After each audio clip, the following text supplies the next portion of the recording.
गंगाधर गांव, जहां समय धीमी गति से चलता था। यहाँ की हवा में सादगी थी, नदी के पानी में स्वच्छता और लोगों के दिलों में अपनापन। इसी गांव के एक छोटे से घर में रहती थी सुशीला। 55 वर्ष की उम्र, लेकिन चेहरे पर जिंदगी की झुर्रियों ने अपनी कहानी दर्ज कर दी थी। पति की अकाल मृत्यु के बाद उन्होंने अपने बेटे विजय को अकेले ही पाला पोसा। हे प्रभु, मेरे बेटी विजय की रक्षा करना, उसे सद्बुद्धि देना। शहर में अकेला है, उसका ख्याल रखना। यादों का महत्व। ये एल्बम सुशीला की सबसे बड़ी धरोहर थी। पहली बार स्कूल जाता विजय, साइकिल सीखता विजय, इंटरमीडिएट पास करके मिठाई खिलाता विजय। हर तस्वीर एक याद थी, एक सपना था। माँ। हाँ बेटा, माँ यही है, डरो मत। माँ तुम सो जाओ। जब तक मेरा बेटा ठीक नहीं हो जाता, माँ कैसे सोएगी? कहाँ गया वो बच्चा, कहाँ गया वो प्यार? अब तो बस। दीदी नमस्ते, कैसी हैं आप? ठीक हूँ कमला, आओ बैठो। विजय भैया का क्या हाल है, कब आ रहे हैं? पता नहीं बेटी, कल फोन किया था, बस 2 मिनट में बात खत्म कर दी। कहने लगा बहुत बिजी है। दीदी आजकल के बच्चे, मगर आप चिंता मत करो, वो आपका बेटा है, जल्दी समझ जाएगा। काश तुम सच कहो कमला।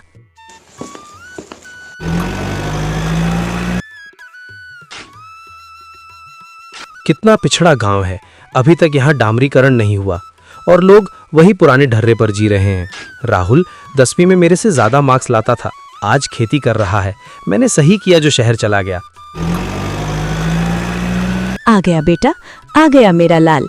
हाँ माँ, बस आ गया, समय कम है। पियो बेटा, गर्मी बहुत है। तुम्हारे लिए तुम्हारा पसंदीदा आलू का दम बनाया है, याद है तुम्हें? बचपन में रोज खाते थे। हाँ याद है, मगर माँ मैं बस कुछ कागजात लेने आया हूँ, मुझे जल्दी है। कौन से कागज चाहिए बेटा? वो प्रॉपर्टी के दस्तावेज, जमीन और घर के। क्यों, किस लिए? माँ तुम्हें बार बार एक ही बात समझाना पड़ता है। मैं शहर में फ्लैट ले रहा हूँ, बैंक को सिक्योरिटी चाहिए। पर ये घर, ये हमारा है, तुम्हारे पिताजी ने। पिताजी? अगर पिताजी होते तो शायद हम आज भी गांव में ही रह रहे होते। मैं आगे बढ़ना चाहता हूँ माँ। ये लो सारे दस्तावेज। और हाँ, इस घर के बारे में भी सोच लो। तुम अकेली यहाँ कब तक रहोगी? मैं तुम्हें शहर ले चलूंगा। शहर? उस बंद कमरे में जहाँ सुबह शाम तुम दिखोगे ही नहीं? नहीं बेटा, यही मेरा घर है। जैसी तुम्हारी मर्जी, मैं चलता हूँ। विजय, कम से कम खाना तो खा लो। देर हो रही है, बाद में फोन करता हूँ। ये दृश्य सुशीला के लिए नया नहीं था, पर हर बार ये उतना ही चुभता था। जिस बेटे को उसने अपनी सांसों पर पाला था, आज वो उसी के लिए एक बोझ बन गया था। विजय के लिए ये घर सिर्फ एक प्रॉपर्टी थी, सुशीला सिर्फ एक दायित्व। वो भूल चुका था कि ये घर उसकी पहली पाठशाला थी और सुशीला उसकी पहली गुरु। हे भगवान, क्या मैंने कोई पाप किया था? क्या मेरा प्यार कम था? मैंने तो उसे सब कुछ दिया, मेरा समय, मेरा सपना, मेरा सब कुछ। बदले में ये बेरुखी क्यों? माँ, मैं फेल हो गया, अब क्या होगा?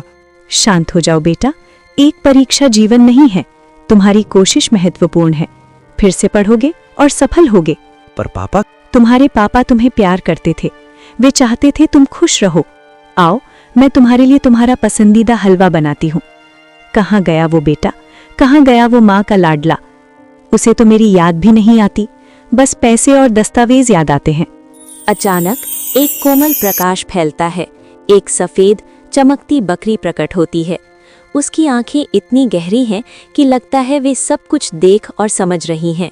सुशीला, तुम्हारा दर्द आकाश तक पहुंच गया है, तुम्हारे आंसू सितारों को भी नम कर रहे हैं। तुम कौन हो?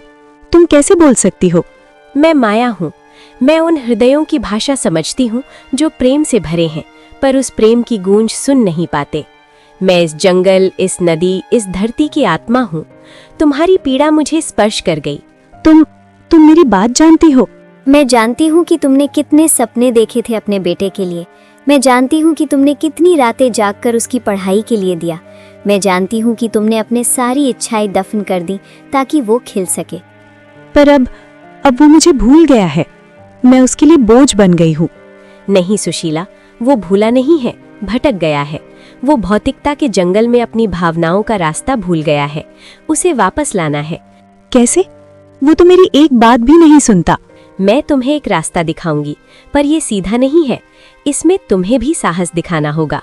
कल सुबह जब विजय वापस जाने लगे, तुम उसे कहना कि तुम बहुत बीमार हो। डॉक्टर ने एक विशेष जड़ी बूटी बताई है, स्नेहलता। ये जड़ी केवल भूल भुलैया की घाटी में मिलती है और केवल तुम्हारा अपना बेटा ही इसे ला सकता है, वो भी सूर्यास्त से पहले। पर ये झूठ है, और वो मानेगा कैसे? वो तो डॉक्टर की बात भी नहीं मानता। मेरा जादू उसके हृदय को छुएगा। जब तुम सच्चे दर्द से कहोगी तो उसका अहंकार एक पल को डगमगाएगा, और फिर मैं उसे रास्ता दिखाऊंगी। पर उस घाटी में क्या है? उस घाटी में वो सब कुछ है जो विजय ने भुला दिया है। प्रेम, समर्पण, कृतज्ञता, विनम्रता। उसे हर चीज फिर से सीखनी होगी। ये आसान नहीं होगा, पर अगर उसमें थोड़ा भी अच्छाई बची है तो वो सफल होगा। ठीक है माया, मैं तैयार हूँ। मैं कुछ भी करूंगी अपने बेटे को वापस पाने के लिए।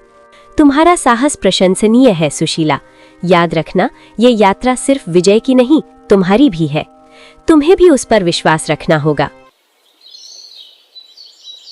विजय बेटा, रुक जाओ। क्या हुआ माँ? मैं लेट हो रहा हूँ तो। कल रात से बुखार है। डॉक्टर आया था, उसने कहा। दवा लो, मैं पैसे भेज दूंगा। नहीं, ये आम बीमारी नहीं है। डॉक्टर ने एक जड़ी बताई है, स्नेहलता। बिना इसके मैं। कहाँ मिलती है ये जड़ी? जंगल के उस पार, भूल भुलैया की घाटी में। और डॉक्टर ने कहा केवल मेरा अपना बेटा ही इसे ला सकता है, नहीं तो। विजय सोच में पड़ जाता है।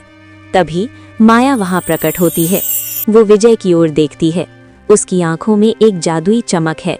विजय, तुम्हारी माँ के जीवन का सूर्यास्त नजदीक है। क्या तुम उसे बचाना चाहोगे? विजय को एक अजीब सी अनुभूति होती है। उसे लगता है जैसे उसकी माँ सचमुच मरने वाली है। वो अचानक डर जाता है। ठीक है। कहाँ है वो जगह? कैसे जाऊं? मैं तुम्हें रास्ता दिखाऊंगी, पर याद रखना, सूर्यास्त से पहले लौट आना। हर देरी जानलेवा हो सकती है। और इस तरह विजय की यात्रा शुरू हुई। एक यात्रा जो बाहरी दुनिया से कम और अपनी भीतर की दुनिया से ज्यादा थी।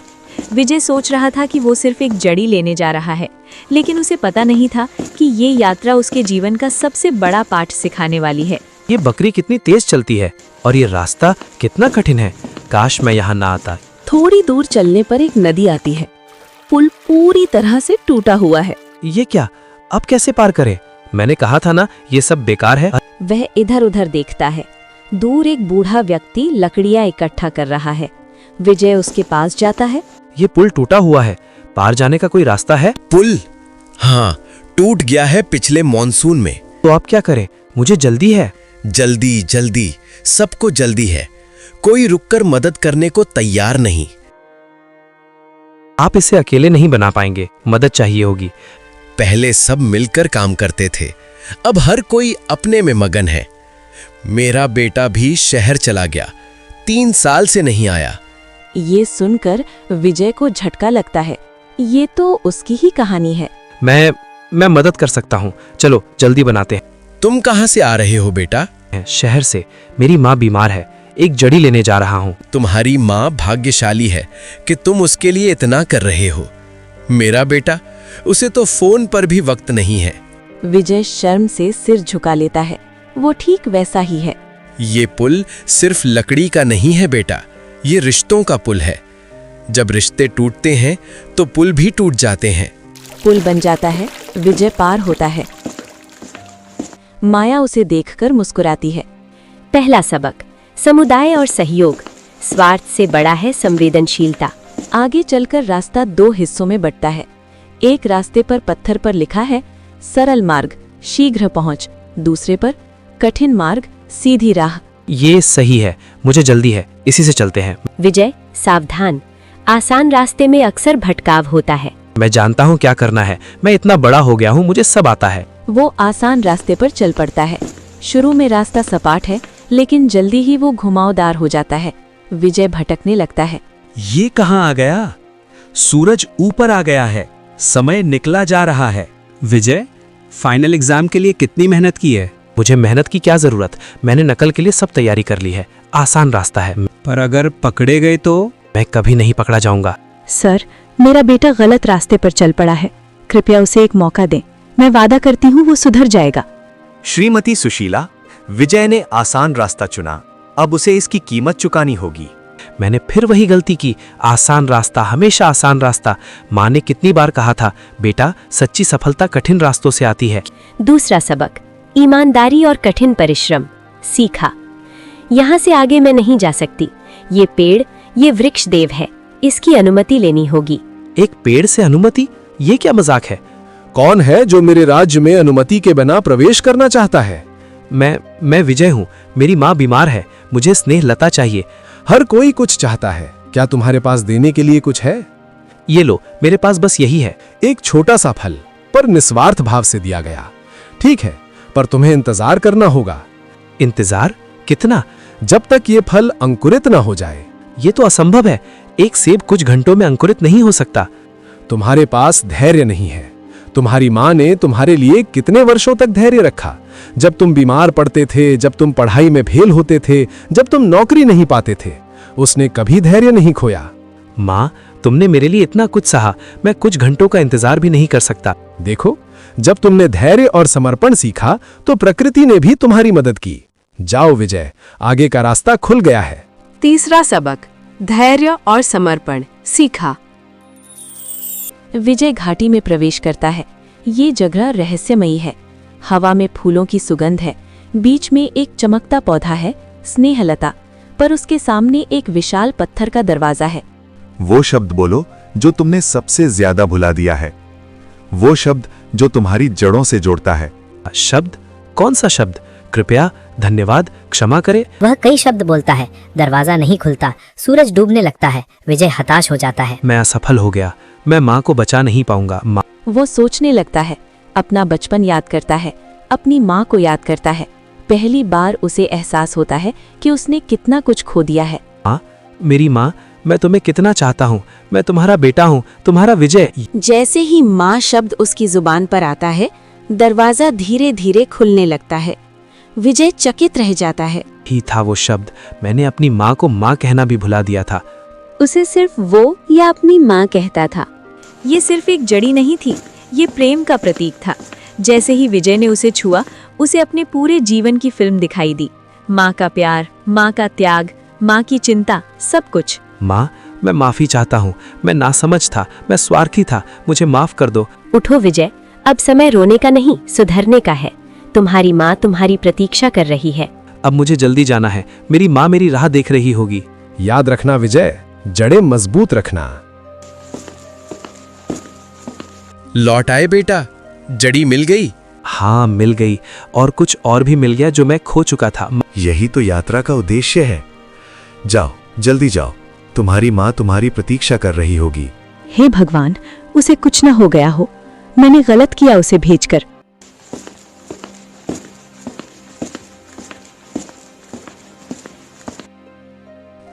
माँ मैं ले आया, माँ मैं ले आया, मुझे माफ कर दो, मुझे माफ कर दो माँ, मैं नासमझ था, मैं अंधा था। चुप करो बेटा, चुप करो, तुम सुरक्षित लौट आए, बस यही काफी है। ये लो माँ, स्नेहलता, अब तुम ठीक हो जाओगी। विजय, तुम्हारी यात्रा पूरी हुई, पर एक सच्चाई जान लो, तुम्हारी माँ कभी बीमार नहीं थी। क्या? पर तुम्हारी माँ की बीमारी थी तुम्हारी बेरुखी। स्नेहलता कोई साधारण जड़ी नहीं है, यह है प्रेम की बेल जो तुम्हारे अपने हृदय में हमेशा से थी, बस तुमने इसे पहचाना नहीं था। माँ, मैं कितना स्वार्थी था, मैंने तुम्हें कितना दुख दिया, मुझे माफ कर दो। सब ठीक है बेटा, तुम लौट आए, बस यही मेरे लिए सब कुछ है। विजय, आज तुमने जो सीखा है उसे कभी मत भूलना। बड़प्पन ये नहीं कि तुम कितना कमाते हो, बड़प्पन ये है कि तुम कितना दे सकते हो। सफलता ये नहीं कि तुम कितनी ऊंचाई पर पहुंच गए, सफलता ये है कि तुमने कितने लोगों को अपने साथ लिया। मेरा काम पूरा हुआ, अब मुझे जाना है। याद रखना विजय, तुम्हारी सबसे बड़ी जिम्मेदारी तुम्हारी माँ है, और सुशीला, तुम्हारा बेटा लौट आया है, अब उसे प्यार से संभालना। माया चमकती रोशनी में बदल जाती है और अदृश्य हो जाती है। कुछ महीने बाद विजय ने शहर की नौकरी छोड़ दी है। उसने गांव में ही एक छोटा व्यवसाय शुरू किया है, कंप्यूटर ट्रेनिंग सेंटर। बेटा, आज कितने बच्चे आए थे ट्रेनिंग के लिए? 20 माँ, और कल 5 और नए आ रहे हैं। गांव के बच्चों को शहर जाने की जरूरत नहीं पड़ेगी, यहीं रहकर सीख सकेंगे। नमस्ते विजय बेटा। नमस्ते सुशीला दीदी। नमस्ते केदार चाचा, आइए बैठिए। बेटा, वो पुल का काम पूरा हो गया?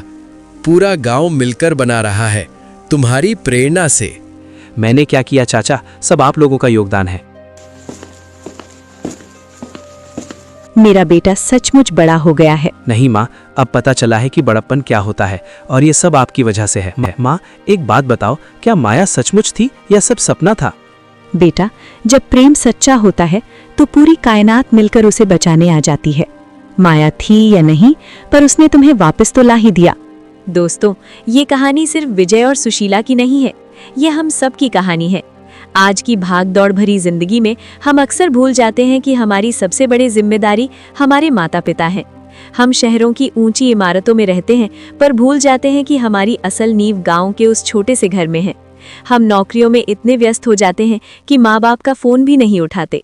याद रखिए, अगर आपको मेरी ये कहानी पसंद आए तो प्लीज लाइक और सब्सक्राइब जरूर करिएगा और एक प्यारा सा कमेंट भी कर दीजिएगा। Thank you for watching.